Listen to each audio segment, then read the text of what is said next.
Hi, Mark Rogers here. I have been a certified long-term care specialist since 2008. It has been a joy of mine to help retiring couples and families and business owners do adequate protection against this expense.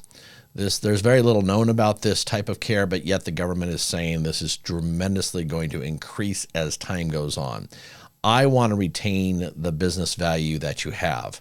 And if you're before your retirement age, you're draining the business value to pay for care, that could have been done differently. Or if we sold the business and we're now in retirement, why you do have the ability to drain the value of the business that you sold to pay for care. And so with that, there's really some alternative things, but I wanted to get right to you as to what possibilities you might have. According to the U.S. Department of Health and Human Services, at some point in our lives, often while recovering from a serious illness or accident, almost 70% of us, that's 7 out of every 10 Americans, will require some sort of convalescence or nursing, assisted living, custodial, or hospice care, lasting several months or even years. That's why it's often referred to as long-term care. And there are more than 10 million Americans of all ages who currently require long-term care services. And the average cost of long-term care in a residential care facility is more than $6,000 a month. Even a few hours a day of in-home care can cost at least $2,000 a month. And those prices are expected to double or even triple over the next 20 years. But the cost of this care is not covered by either health insurance or Medicare, which is why many people use up all of their savings and even sell their homes to pay for these services. And while many of us think that long-term care is only for people in their 70s, 80s, or 90s, the fact is that 4 out of 10 people currently receiving long-term care are between the ages of 20 and 60.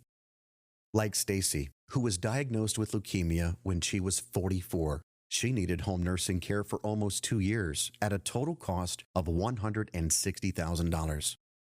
Or Kevin, who was diagnosed with multiple sclerosis in his 30s. He's had an in-home caregiver for the past 3 years at a cost of $180,000. Of course, long-term care is more often required at older ages, like Jenna, whose Alzheimer's progressed to the stage at which she required 24/7 resident nursing care for the last 2 years of her life, and it cost her family more than $140,000. Like Jenna, if we cannot afford to pay for long-term care ourselves, we must then rely on family members to either provide care to us or pay the cost for us. So what's the most economical way to pay for long-term care? With long-term care insurance.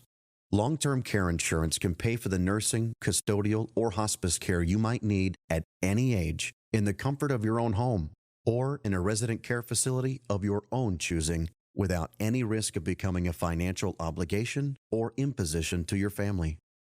Like Jocelyn, whose legs were paralyzed in an auto accident at age 52.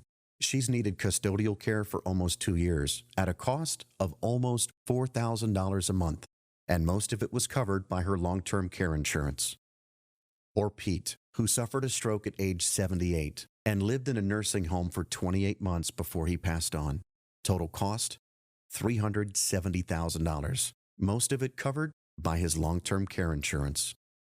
Or Marie, whose emphysema required an in-home caregiver for the last 2 years of her life, and the cost amounted to more than $220,000. Again, all paid for by her long-term care insurance. Interested? So, in working with small business owners, there are tremendous tax advantages to have for small business owners. I won't go into details now, but I've had experienced advisors in the industry when they heard what is available, like, I can't believe it's available. Yes, small business owners have this as available.